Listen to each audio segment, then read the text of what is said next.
Guys, Sunil Rathore के morning के mini blog में आपका स्वागत है। मैं स्वस्थ मस्त खुश हूँ। आशा करती हूँ आप भी स्वस्थ मस्त और खुश होंगे। जैसा कि आप लोग जानते हैं कि मेरा जो मॉर्निंग का ब्लॉग होता है ये शिव पुराण का होता है। तो सुनिए, इसमें मैं कथा लेके आती हूँ। तो अभी चल रहा है दुग्ध संहिता पंचम खंड का 20वां अध्याय जो मैं आपको सुनाए जा रही हूँ, जिसमें शिवगुणों का असुरों से युद्ध की कथा का वर्णन है। तो ओम नमो पार्वती पते नमः। कथा का आरंभ सुनिए। 20वां अध्याय शिवगुणों का असुरों से युद्ध। व्यास जी बोले, हे सनत कुमार जी, असुर जलंधर के राहु नामक दूत का क्या हुआ? जब भगवान शिव ने राहु को अभयदान दे दिया, फिर राहु कैलाश पर्वत से कहाँ गया और उसने क्या किया, इस विषय में मुझे बताइए। महर्षि व्यास के इन वचनों को सुनकर सनत जी बोले, हे महर्षि, जब राहु नामक दूत जी को शिव जी ने उस पुरुष के हाथी के से मुक्त कर दिया, तब राहु वहां से तुरंत भागकर अपने स्वामी दैत्यराज जलंधर के पास गया और वहां उसने अपने स्वामी को सारी बातें बता दी जो वहां हुई थी। उन सारी बातों को सुनकर सूर्यराज जलंधर का क्रोध 7वें आसमान पर पहुंच गया।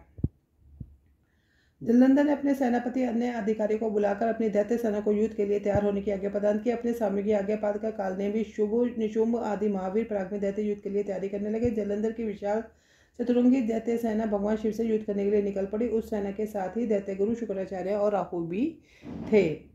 इधर जब देवताओं को ज्ञात हो कि जलंधर अपनी सेना को साथ लेकर भगवान शिव को युद्ध करने के लिए निकल पड़ा, देवराज इंद्र शिव जी को अवगत कराने के लिए कैलाश पर्वत पर गए। वहां उन्होंने त्रिलोकीनाथ भगवान शिव को सारी बातें बता दी। इंद्र ने भगवान विष्णु के विषय में भी उन्हें बताया कि भगवान विष्णु ने अपनी पत्नी देवी लक्ष्मी के साथ असुरराज जलंधर के वश में है और उसके घर में निवास करते हैं। इसी कारण हम आप सब देवता विवश हैं। हम ना चाहते हुए जलंधर के अधीन होना पड़ा। भगवान आप भक्त वत्सल है, आप अपने भक्तों की रक्षा कर हमें जलंधर से मुक्त कराइए, उसे मारकर हमें प्राणों की रक्षा कीजिए। सारी बातें सुनकर भगवान शिव ने सर्वप्रथम भगवान श्री हरि विष्णु का स्मरण किया। प्रभु का स्मरण होते ही करते ही विष्णु जी वहां तुरंत प्रकट हो गए। उन्हें देखकर शिव जी ने उनसे पूछा, हे विष्णु, तुमने अपने दैत्य जलंधर का वध करने के लिए भेजा था, फिर तुमने उसका वध क्यों नहीं किया? आप उसके घर में क्यों निवास कर रहे हैं? अपने आराध्य भगवान शिव के 2 वचन सुनकर भगवान श्री हरि विष्णु ने अपने दोनों हाथ जोड़ दिए। विनम्रतापूर्वक ही करुणा, भगवान शिव, मैं जानता हूँ आपने मुझे दैत्यराज जलंधर का संहार करने की आज्ञा दी थी, परंतु मैं उसे नहीं मार सका, इसलिए आपसे क्षमा याचना चाहता हूँ। मेरी गलती क्षमा करे। मैंने जलंधर का वध इसलिए नहीं किया क्योंकि जलंधर मेरी प्राण वल्लभा देवी लक्ष्मी का भ्राता है और उसमें आपका अंश भी विद्वान है, इसलिए उस दैत्य की वीरता से पसंद होकर मैं उसके घर में निवास करता हूँ। भगवान विष्णु के वचन सुनकर त्रिलोकीनाथ भगवान शिव हंसने लगे। फिर बोले, देवताओं, तुम सभी सोच और चिंताओं को त्याग दो, तुम्हारी रक्षा के लिए मैं अवश्य जलंधर का सहारा करूंगा। यह सुनकर सभी देवता निश्चित हो गए।